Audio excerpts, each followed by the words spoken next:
Let's begin, though, with the collapse of First Republic and its seizure by regulators. The FDIC announcing that JPMorgan Chase has agreed to assume all of the bank's deposits and substantially all of its assets. Just last week, as you know, First Republic disclosed that in March, customers pulled more than $100 billion in deposits following the failures of both SVB and Signature. But on a conference call in the past hour, Jamie Dimon says the American banking system is extraordinarily sound. And they took pains, Jim, to paint this in a much different light than what happened in 08. Yeah, I really like that because they talked about how they're pristine loans this time. I think that really matters. These are homes that are very big. I mean, these are like $5 million homes that they lent $1 million on. I'm sure that Jamie has looked at the book. There's a nice cushion from the FDIC. Of course, they are actually paying. That's not been talked about. They're going to make a payment of $10.6 billion to the FDIC. That way it won't look like just a giant gift. And, David, it looks like to me that this is just a win for JPMorgan, but also a win for the system because the banks that had looked like they were going to write off the FDIC money are going to get it back. Right. Yeah. I guess it is overall. I'm just trying to think through what you just said in terms of writing off the FDIC money, Jim, because there was an expectation coming into this that JPMorgan would be incented to be the highest bidder, in part because it's the highest provider, the largest provider of assessment when given its 11% of the insurance deposits, essentially, even more than that now with its deposits going up. But your point's an important one. $10.6 billion goes in. There's a lot of movement here going in and out in terms of assets. But overall, I mean, let's just get to the basic facts here as we know them from JPMorgan. They'll get $173 billion in loans, $30 billion of securities. To your point, they're going to pay the FDIC $10.6 billion. And we assume they were the highest bidder, of course, of the other banks that were at least competing to buy this franchise, or what was left of it. Fair value marks on acquired loans, roughly $22 billion, so the average loan mark about 87%, Jim. That gives you a sense here as to what they're buying. It's going to be accretive, but obviously there are also going to be some restructuring charges associated with it as well.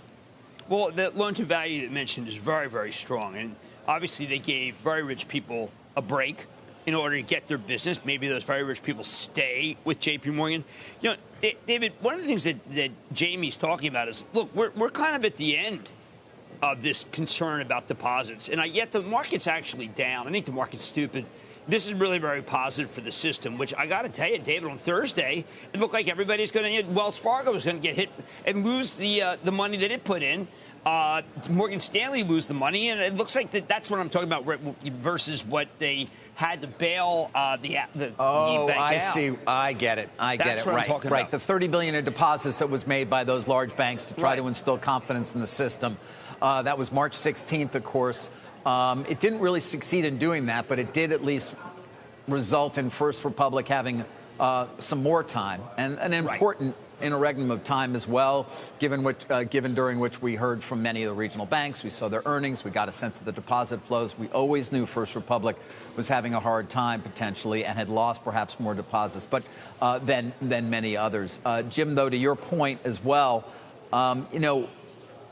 because of that amount of time that went by, things have stabilized. But I don't think that if you're a banker, you can ignore the fact that it took 4 hours for $42 billion to leave Silicon Valley Bank. And that is something that we may have not fully dealt with yet. And so that's got to at least be top of mind for many of these regional bankers. Yes, the deposit flows have stopped. Yes, we expect that this is the end of this mini crisis. We always knew, or not always knew, we suspected that First Republic might be a victim here, and ultimately it was. But, that $42 billion in 4 hours, that's a new thing, man, and they still have to adjust to that. Yeah, in the Federal Reserve report, they basically admitted, look, we didn't expect that money could pull out that fast. We also didn't expect a concentrated group of people pulling. They're going to have to start factoring in, David. I mean, this is one of those where, like, a year, maybe no, 18 months from now, they'll say what we're going to start using is artificial intelligence. No, probably it's the government. Maybe 2.5 years from now, they'll use artificial intelligence to be able to spot minute by minute or second by second. They don't know they have to do that. They are going to have to do that. It's too forward-looking, but you can't spot this stuff without artificial intelligence and real-time information to pull out. And the only way you can do that is for the Fed to be actually to get reports the way everybody else realizes, which is instantaneously. Yeah. One thing I would also make a point of, Jim, there was no way if this went a typical receivership for the FDIC where they took it in that they weren't going to insure all the deposits. If you want to create a crisis, it would have been saying that all those deposits made by those banks were not insured. So I don't think that was ever in play, to be fair. You're right. It just would have been the FDIC taking it on. But yeah. How about the fact that they got that Jamie now has more than 10% of the deposits, David? The so-called anti-consolidation rule is just being overlooked, or they'll say it doesn't matter. But that's a big deal. It is, and they had to do it because, of course, as you say, they passed the cap and they needed an exemption in order to do so. But we have to believe, again, that this was the best deal that the FDIC saw. As we first reported Thursday morning, they were looking at the bids, encouraging bids, and one would expect that JPMorgan was by far the highest. We don't know what the cover was. We may find out. Sometimes we did. I remember in Washington Mutual, though, I don't think there even was a cover, and they actually raised their bid, and they didn't need to. So, you know, we'll find out what other banks perhaps had bid. We may, I think, at least get some sense as to what the cover bid was, Jim. But we can expect they paid the most.